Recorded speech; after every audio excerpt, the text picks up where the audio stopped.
UFC bantamweight fighter Sean O'Malley recently appeared as a guest on the Full Send podcast.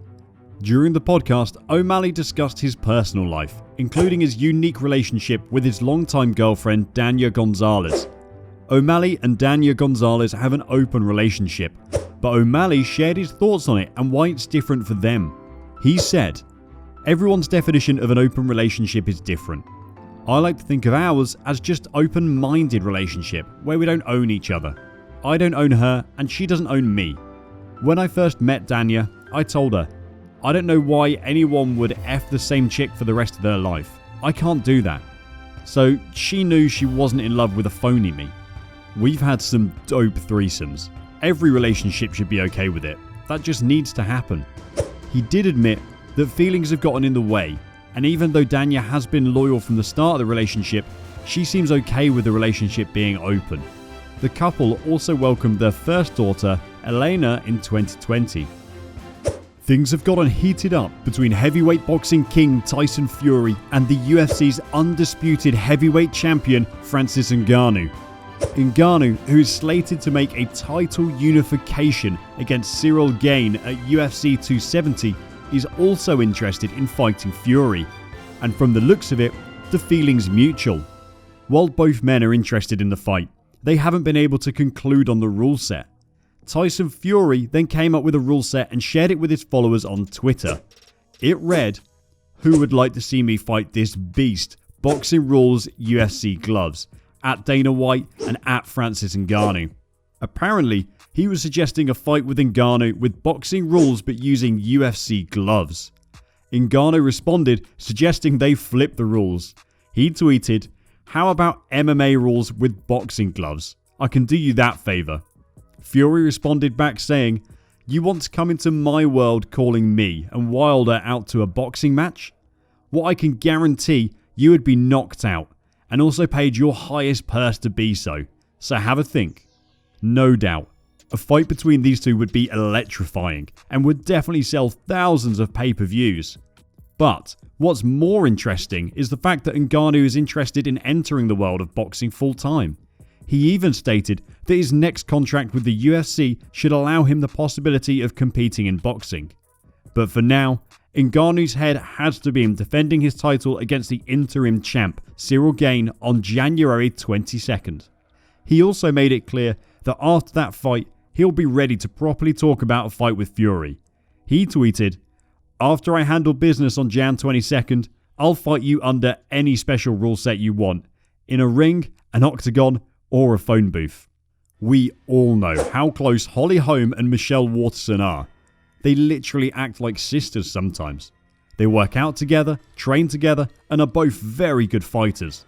So as a way to celebrate Michelle, Holly posted an awesome reel on her Instagram of both of them having their best moments. And she captioned it, "She's one of a kind. Happy birthday at Karate Hottie Emma. Thank you for being you." Artem Lobov is a very familiar name in the world of combat sports. He's a veteran fighter in the UFC and bare-knuckle boxing.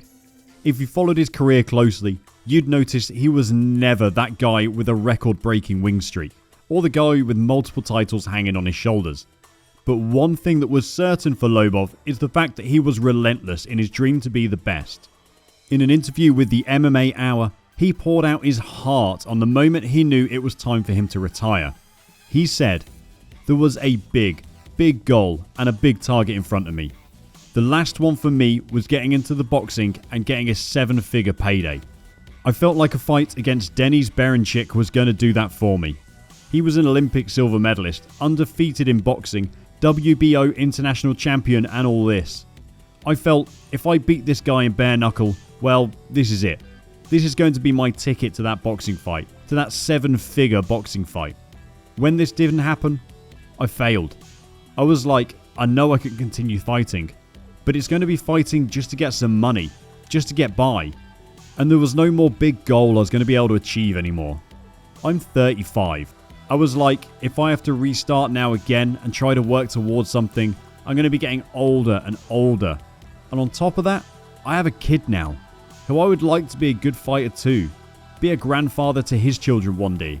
So all these things combined, I was just like, mate, it's probably time to go up and go pursue something else while you're still young and energetic and know what's what. That's why I made the decision. While he never had the type of record that would have made him a serious threat to champions in organisations like the UFC, Lobov was a big draw in both MMA and bare-knuckle boxing. If you're a new subscriber to our channel, go comment I subbed in the comment section below and stand the chance to earn our very first monthly shout out of 2022. So go comment I subbed now and earn yourself that shout out. Michael Chandler is a big shot in the UFC right now. He might be on a 1-2 record, but this guy possesses incredible talent. In his debut fight, he starched Dan Hooker by taking him to a dimension of complete massacre. He might have lost to Charles Oliveira, but you can't deny the fact that he put up a great fight. Oh, and his fight against Justin Gaethje was a well-deserving fight of the year. Michael's in the top 5 of the UFC's lightweight rankings and wants another shot at UFC gold. But according to Michael, he needs to take out some big names in division like Poirier and McGregor to have that title shot. Talking on Fighter vs. Writer, he said, "I wanted to fight all the top guys. Poirier was actually one of the guys that we asked for, and he declined at the very beginning, which I have no problem with that. He was at the top of the division, and I was the guy from outside the UFC coming in. So he's always been a name on the list. He's a guy that I respect. A guy that I admire inside the sport of mixed martial arts. A guy who I would love to compete against." Chandler also mentioned having an interest in fighting 2-division champ Conor McGregor. He said, "Obviously Conor. I've spoken my piece about that. I think a fight between me and Conor would be absolutely huge. I want those big moments, those big fights, those kind of big legendary status type of platforms to continue to build my career on." Because Poirier and McGregor are both extremely high-profile opponents, Chandler knows a win over either of them puts him back on fast track to title contention. The UFC's pound-for-pound rankings come out in the beginning of every month, and today we're going to be analysing the rankings from January 2022. These rankings were compiled by experts and pundits who analysed the top MMA fighters from around the world. So the top 5 for the men's pound-for-pound rankings are Kamaru Usman, Israel Adesanya, Francis Ngannou, Charles Oliveira, and Alexander Volkanovski. Now, you can check out the others all the way down to Cyril Gane. The biggest highlight of this is Charles Oliveira, who took the number 4 spot after defeating Justin Poirier, who was ranked above him. Winning via submission at UFC 269 was all Charles needed to join the top athletes in the sport, and the loss sent Poirier down to number 7. On the other hand, we still have Africa's best trilogy of champions sitting at the top 3. But with UFC 270 just around the corner, number 3 Francis Ngannou will need to claim sole ownership of the UFC Heavyweight Championship from the interim champ Cyril Gane. And number 12, Brandon Moreno settles his trilogy against former UFC Flyweight champion Davison Figueiredo.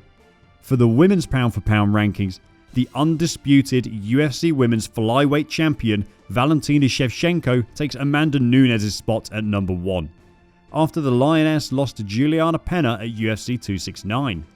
But what's more interesting is that Juliana Pena, who as of December 2021 wasn't even ranked, has now moved up to the number 5 spot for her upsetting win at UFC 269 against Nunes. With the rematch between the two looming, its impact would obviously change the entire landscape of the rankings. If you love this video, kindly click on this other action-packed video showing right now. Thanks for watching, and bye for now.